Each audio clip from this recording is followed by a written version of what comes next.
Now, I think one of the conventions by which we tend to be fooled more than almost any other is time. And for all human beings, time is a matter of extraordinary importance. And perhaps this is one of the principal ways in which we differ from animals.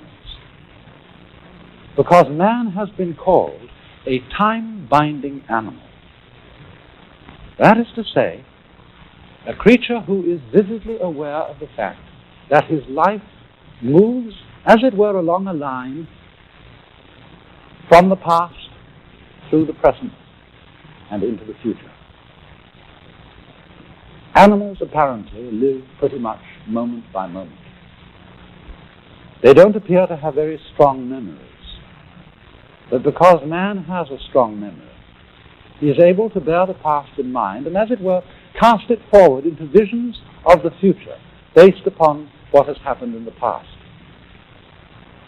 And therefore, although this facility gives man the most extraordinary ability to plan his life, to prepare for future eventualities, at the same time, there is a very heavy price which he pays for it, and especially if he takes this ability too seriously. In other words, if he doesn't realize that the true reality in which he lives is the present moment now.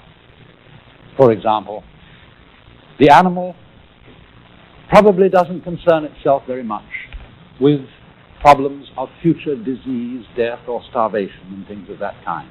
If an animal sees another dead animal lying around, I don't suppose he thinks to himself, well, one day that's going to happen to me. Rather, he just sees a dead animal, sniffs it, sees whether it's good to eat, and wanders away. But for human beings, it's entirely different. Because we actually spend most of our time and a great deal of our emotional energy living in time which is not here, living in an elsewhere which is not concretely real. So much so that although we may be quite comfortable and happy in our present circumstances, if there is not a guarantee, not a promise of a good time coming tomorrow and tomorrow and tomorrow and tomorrow, we are at once unhappy, even in the midst of pleasure and affluence. And so we develop a kind of chronic anxiety about time. We want to be sure more and more, because of our sensitivity to the feeling of time, we want to be sure more and more that our future is assured. And for this reason, the future becomes of more importance to most human beings than the present. And in this sense, we are hooked, taken in by a maya, because it is of very little use to us to be able to control and plan the future unless we are capable at the same time of living totally in the present.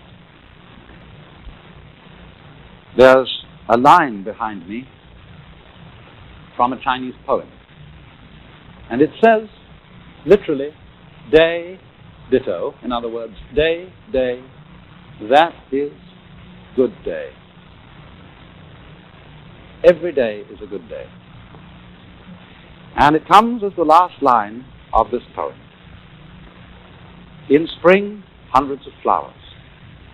In summer, refreshing breeze. In autumn, the moon. Free your mind from idle thoughts, and for you, every season is a good season, or every day is a good day. And idle thoughts mean illusory thoughts, thoughts of pursuing a future, thoughts of making one's happiness depend on something which isn't here at all.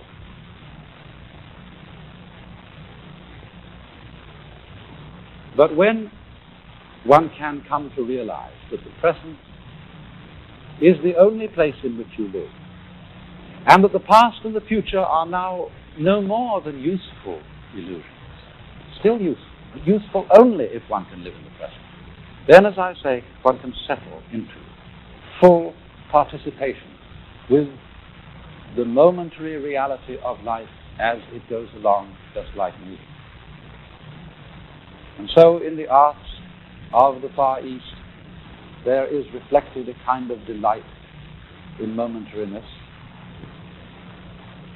One can really consider, for example, this stem of a broken bamboo.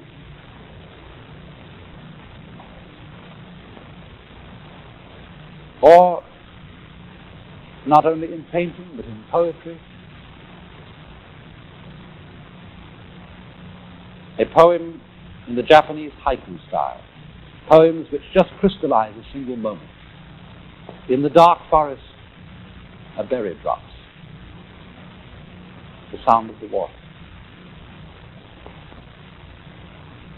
Or a painting of a man sitting all alone in his boat and listening to the water. He's not asleep. He's not dreaming. He's a man living in an entirely real world. A world which we neglect because we have no time to sit and listen to the water. After all, are not the memories which you go over memories which persuade you that it's really worth being alive? Really memories of certain moments in which life itself brought you completely awake. I know we all think of things like the smell of coffee and bacon cooking on an autumn morning, the smell of burning leaves. I remember particularly for me one glimpse of a flock of sunlit pigeons against the dark background of a thundercloud. And it's incidents like that that are very largely celebrated in Far Eastern art and poetry. Perceptions of the full reality and intensity of the moment. Such a one as this.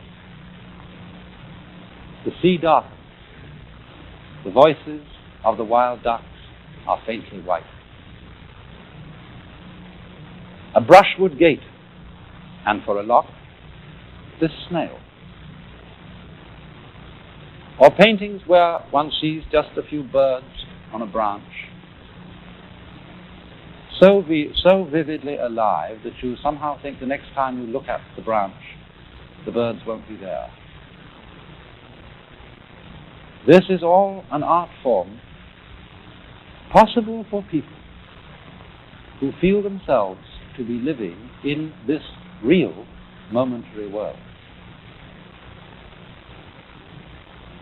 I remember once a very wise man who used to give lectures on philosophical matters of this kind. Before he started giving any lecture, would sit for a while looking at his audience very intensely like this.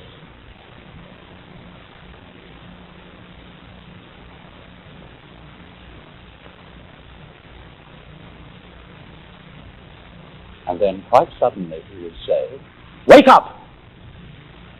You're all fast asleep. And if you don't wake up, I won't give any lecture."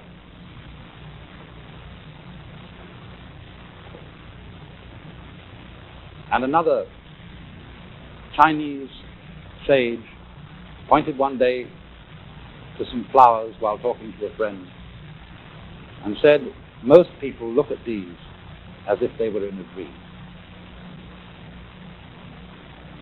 And Buddha, one of the wisest of the sons of Asia, his real name was Gautama, but he was called Buddha because Buddha means the awakened one, the man who woke up.